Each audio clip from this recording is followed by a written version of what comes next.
नमस्कार छात्रों, विषय ई 203 बेसिक इलेक्ट्रिकल इंजीनियरिंग में आज हम प्रैक्टिकल एक्सपेरिमेंट समझाएंगे।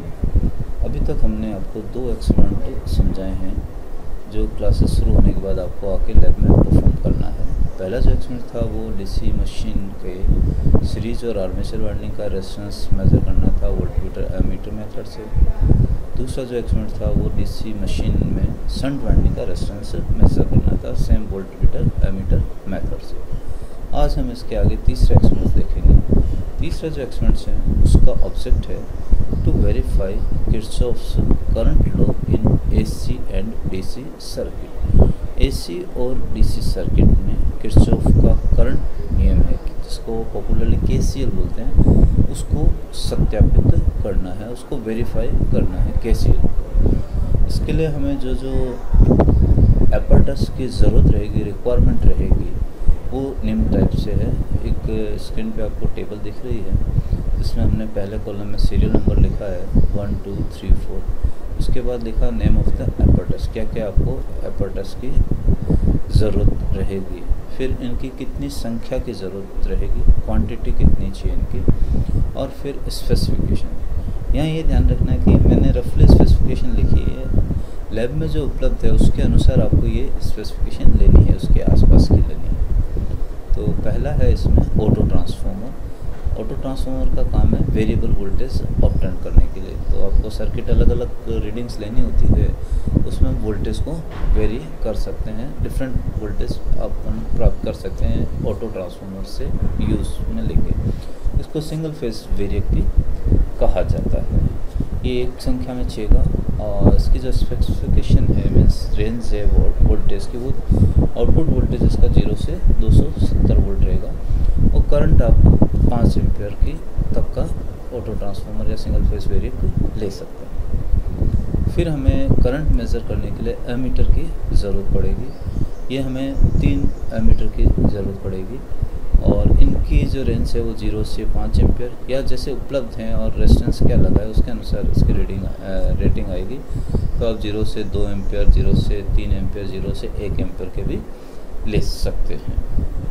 फिर सर्किट बनाने के लिए हमें रियोस्टेट की ज़रूरत पड़ेगी। तो यहाँ टोटल आपको 2 रियोस्टेट चाहिए क्योंकि 2 पैरेलल में ब्रांच हम कर रहे हैं। तो सीरियल नंबर 3 और 4 दोनों पे मैंने रियोस्टेट ही लिखा है। इनकी रेटिंग्स अलग अलग ली है, जो भी उपलब्ध हैं उसके अनुसार आपको लेनी है। जैसे मैंने जो लिखा है वो है 150 ओम 2 एम्पियर और 110 ओम 2.5 एम्पियर। इसके अलावा जैसे 90 ओम 5 एम्पियर उपलब्ध हो या 500 ओम 1 एम्पियर का उपलब्ध हो या 200 ओम 1 एम्पियर का उपलब्ध हो, जैसा भी लैब में उपलब्ध है उसके अनुसार आपको लेना होगा। तो इसके अलावा कनेक्टिंग वायर आपको ज़रूरत पड़ेगी। तो आपको 2 तो रियोस्टेट चाहिए, 2 ब्रांच हम बनाएंगे इसमें, और टोटल 3 एमीटर चाहिए करंट मेज़र करने के लिए, और एक वेरिएबल वोल्टेज देने के लिए आपको ऑटो ट्रांसफार्मर की ज़रूरत होगी। इस एक्सपेरिमेंट से रिलेटेड जो थ्योरी है, संक्षिप्त थ्योरी या ब्रीफ थ्योरी जिसको हम कहते हैं, वो कर देते हैं। अगर जो सिंपल सीरीज और पैरेलल सर्किट्स होते हैं उनको आप ओम्स लॉ से इजीली एनालाइज कर सकते हो, लेकिन जैसे जैसे ये कॉम्प्लेक्सिटी बढ़ती है तो हम किरचॉफ के जो नियम उनको काम में लेते हैं। अब एसी सर्किट और डीसी सर्किट इन दोनों के लिए किरचॉफ जो नियम है वो अलग अलग है। आज हम इस तीसरे एक्सपेरिमेंट में किरचॉफ करंट लॉ को डिस्कस करेंगे, जिसको पॉपुलरली केसीएल कहते हैं, किरचॉफ करंट लॉ कहते हैं। डीसी सर्किट के लिए किरचॉफ करंट लॉ कहता है कि algebraic sum of current at any junction of A system of conductor is 0। किसी भी इलेक्ट्रिक सर्किट में किसी जंक्शन पे मिलने वाली सभी करंट का एल्जेब्रिक सम 0 होता है। जब हम यहाँ पे एल्जेब्रिक सम लेते हैं तो आपको करंट की दिशा ध्यान होनी चाहिए, करंट आ रही है या करंट जंक्शन को छोड़ के जा रही होती है। इनको हम इनकमिंग और आउटगोइंग करंट कहते हैं। तो जितनी करंट जंक्शन पे आएगी उतनी की उतनी करंट जंक्शन से निकल जाती है। चार्ज ऑफ कंजर्वेशन आवेश संरक्षण नियम पर ये आधारित रहता है। जब हम यहाँ पे सम करते हैं तो डीसी केस में यहाँ पे एल्जेब्रिक सम लेना है, और जब आप इसको एसी के लिए वेरीफाई करेंगे तो वेक्टर सम या इसको हम फेजर सम बोलते हैं, फेजर सम आपको करना होगा।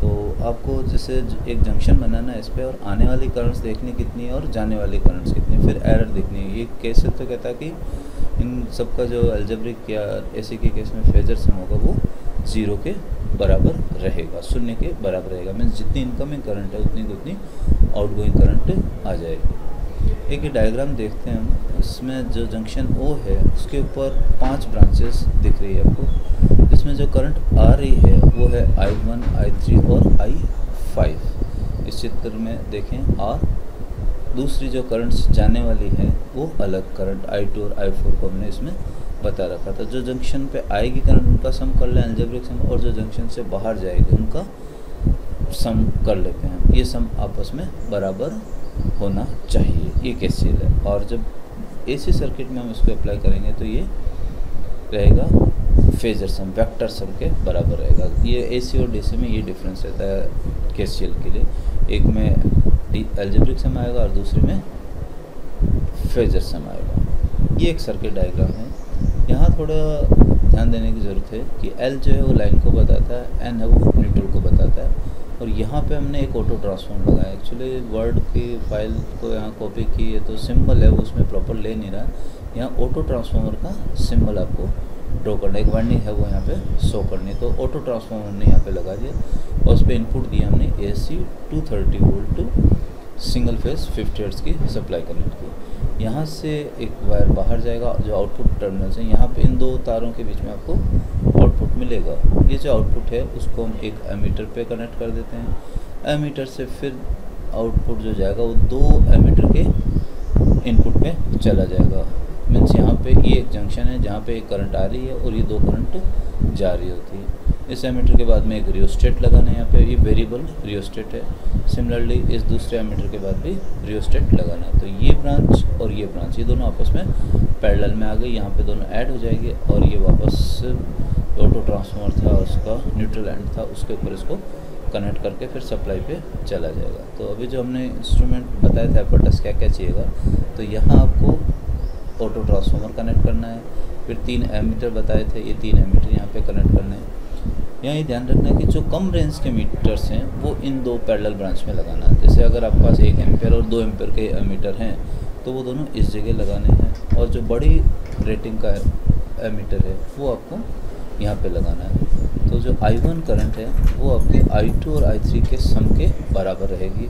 अलजेब्रिक सम DC केस में लेना है और AC के केस में वेक्टर सम या फेजर सम लेना है। ये 2 रियोस्टेट सेम रेटिंग के भी हो सकते हैं या जैसे आपको अवेलेबल है। यहाँ जो रियोस्टेट लगाएंगे उसके अनुसार इस एमीटर की रेटिंग आपको चूज़ करनी है। तो कम रेंज के यहाँ पे एमीटर लगा सकते हैं। तो ये कनेक्शन डायग्राम इस ढंग से जाएगा। और यहाँ हमने इस पर जो स्विच लगा होता है पहले DP, वो हमने इसमें नहीं बता रखी है।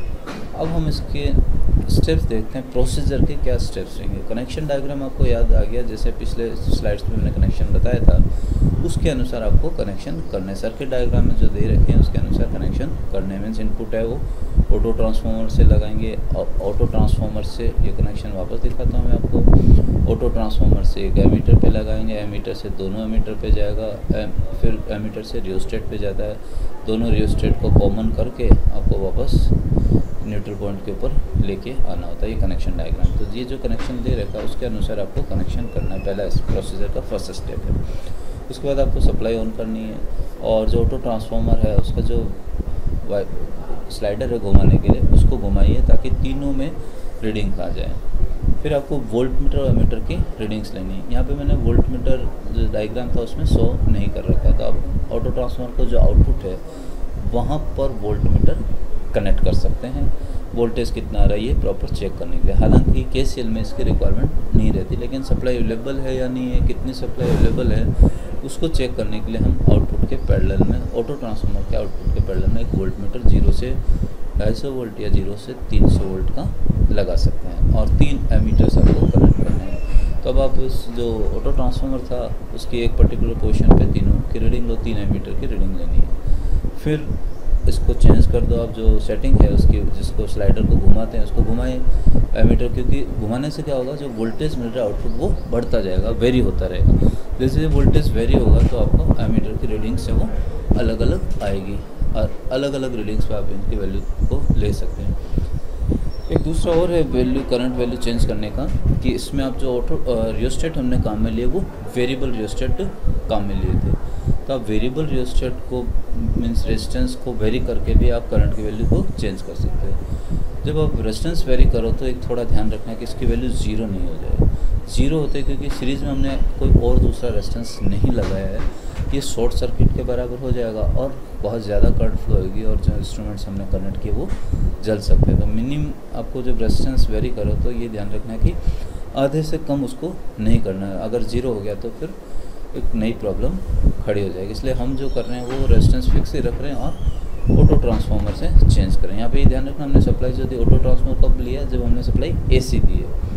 अगर आप DC सप्लाई देते हैं तो उस केस में ऑटो ट्रांसफार्मर यूज़ में नहीं लेना है। ऑटो ट्रांसफार्मर सिर्फ AC सप्लाई के लिए ही काम में आता है, DC में इसको हम यूज़ में नहीं ले सकते। उसके लिए आपको पोटेंशियोमीटर बनाना होगा, मीन्स रियोस्टेट ही है, उसको वेरिएबल वोल्टेज या पोटेंशियल डिवाइडर के रूप में काम में लेना होता है। यहाँ जो सप्लाई मैंने दी वो AC दी है, ये आपको थोड़ा ध्यान रखना। DC में चेंज हो जाएगा, रियोस्टेट काम में लेना। ऑटो ट्रांसफार्मर या कोई भी तरह का ट्रांसफार्मर इसमें काम में नहीं आता है।